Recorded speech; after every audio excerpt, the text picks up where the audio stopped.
களஞ்சியம் ஆப்பில் part final with travel அதை எப்படி அப்ளை பண்ணுறது அப்படிங்கிறதுக்கு டெம்பரரி அட்வான்ஸ் அப்ளை பண்ண மாதிரியே அந்த பிஎஃப் அப்படிங்கிற ஐக்கானுக்குள்ளே போய்கிட்டு அதில் பிஎஃப் ரெக்வெஸ்ட் அதையே கொடுத்துட்டு அட்வான்ஸ் வித் ட்ராவல் டைப் அப்படிங்கிறதுல நம்ம டிபிஎஃப் பஞ்சாயத்து ஸ்கூல் டெம்பரரி அட்வான்ஸும் கொடுத்தோம். பார்ட் ஃபைனலுக்கு வந்து TPF panchayat school part final with travel அப்படிங்கிற ஆப்ஷனை நம்ம செலக்ட் பண்ணணும். செலக்ட் பண்ணால் basic pay, outstanding amount, balance as per account slip, deposit and with travel, subsequent with travels, PF balance amount எல்லாமே வரும்.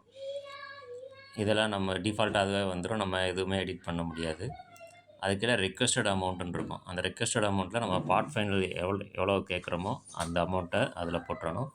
அதுக்கு கீழே கன்சாலிடேட் அமௌண்ட் அப்படிங்கிறதுல நம்ம லோன் அப்ளை பண்ணும்போது அவுட்ஸ்டாண்டிங் அமௌண்ட்டையும் ரெக்வெஸ்ட் அமௌண்ட்டையும் கூட்டி கன்சாலிடேட் அமௌண்ட்டில் போட்டோம்.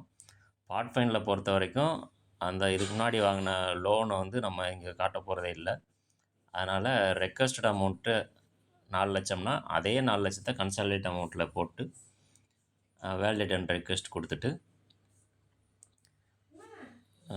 அப்ரூவல் குரூப்பு வரும். அப்ரூவல் குரூப்பில் காமன் அப்ரூவல் குரூப் அப்படிங்கிறத செலக்ட் பண்ணிவிட்டு சப்மிட் கொடுத்துட்டா அப்ளிகேஷன் முடிஞ்சு.